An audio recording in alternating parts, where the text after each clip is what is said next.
नमस्कार, मैं हूं संजय सिंह महान और आज हम बात करेंगे उत्तर प्रदेश के हमीरपुर जिले की, जहां यमुना और बेतवा नदियों ने ऐसा तांडव मचाया है कि 34 गांव पानी में डूब गए हैं। घर तबाह, खेत बर्बाद और लोग सड़कों पर तंबू लगाकर जिंदगी बिता रहे हैं।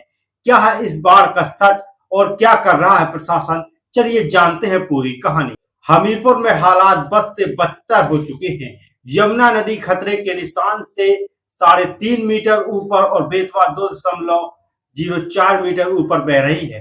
शुक्रवार की शाम 4 बजे तक यमुना का जलस्तर 107.05 मीटर और बेतवा का 106.58 मीटर तक पहुंच गया था। यह बाढ़ इतनी भयानक है कि लोग इसे 1983 की उस ऐतिहासिक बाढ़ से तुलना कर रहे हैं जिसने जिले को तहस नहस कर दिया था। 34 गांव पूरी तरह बाढ़ की चपेट में है। डिग्गी, केसरिया का डेरा, चूरामन का डेरा, भोला का डेरा जैसे बाढ़ों में पानी घुस चुका है। सैकड़ों लोग हाईवे किनारे तंबू लगाकर रहने को मजबूर है।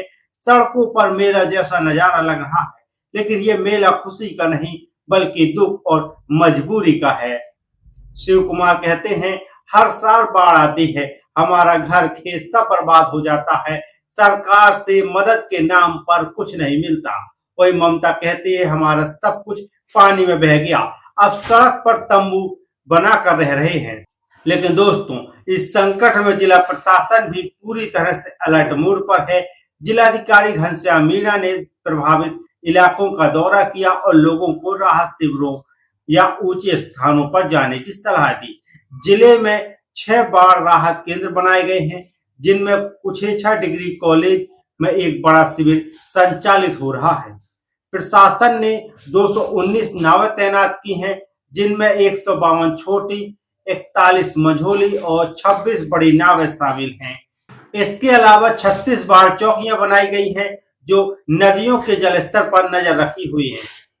6 शेल्टर होम बनाए गए हैं, जैसे श्री विद्या मंदिर इंटर कॉलेज, राजकीय महिला महाविद्यालय और कुछेछा का राजकीय स्नातकोत्तर महाविद्यालय। इन शिविरों में पका भोजन, मवेशियों के लिए चारा और चिकित्सा सुविधा उपलब्ध कराई जा रही। जिलाधिकारी घनश्याम मीणा कहते हैं, हमने सभी जरूरी इंतजाम किए हैं। एनडीआरएफ और फ्लड पीएसी की टीमें तैनात हैं। लोग अफवाहों पर ध्यान न दें और राहत शिविरों में जाएं। दोस्तों, हमीरपुर में यह कोई नई बात नहीं है। जिले ने 1978, 1982, 1983, 2013, 2019, 2021 और 2022 में भीषण बाढ़ का सामना किया है, लेकिन इस बार की बाढ़ 1983 का रिकॉर्ड तोड़ने की ओर बढ़ रही है। उस साल यमुना 108.59 मीटर पर और बेतवा 108.67 मीटर पर पहुंच गई थी। इस बार यमुना 107.05 मीटर पर और बेतवा 106.58 मीटर पर है और जलस्तर अभी भी बढ़ रहा है। माता टीला, लहचूरा और कोटा बैराज से लगातार पानी छोड़ा जा रहा है, जिससे हालात और बिगड़ रहे हैं। शुक्रवार सुबह कोटा बैराज से 15,000 क्यूसेक और माता टीला से 96,000 क्यूसेक और लहचूरा से 18,000 क्यूसेक पानी छोड़ा गया। इससे नदियों का जलस्तर तेजी से बढ़ रहा है। राम प्रसाद कहते हैं, 1983 में भी ऐसी बाढ़ आई थी, लेकिन इस बार हालात उससे ज्यादा खराब दिखाई दे रहे हैं। इस बाढ़ ने न सिर्फ घरों को डुबोया, बल्कि लोगों के सपनों को भी बहा ले गई। खरीफ की फसलें पूरी तरह से जलमग्न हो चुकी हैं। किसानों का कहना है कि उनकी साल भर की मेहनत बर्बाद हो गई। कई लोग सड़कों पर तंबू लगा कर रह रहे हैं, जहां उनके पशु भी बंधे हुए हैं।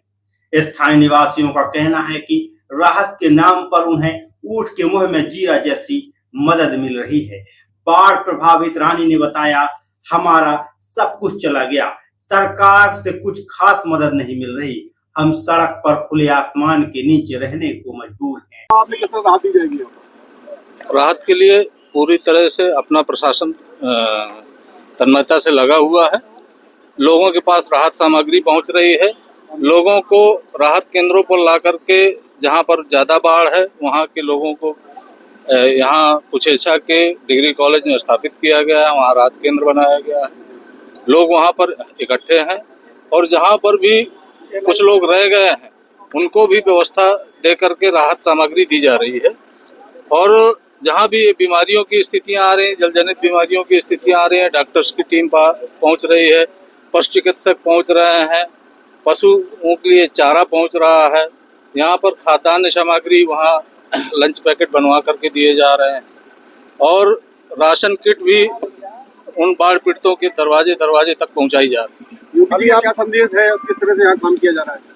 निश्चित रूप से पूरे प्रदेश में जिस तरह से और हालात अपने बुंदेलखंड में देखने को मिले हैं, प्रशासन पूर्णतया से और प्रदेश सरकार बाढ़ पीड़ितों के साथ में खड़ी है और उनको हर तरह की राहत पहुंचाने का कार्य किया जा रहा है।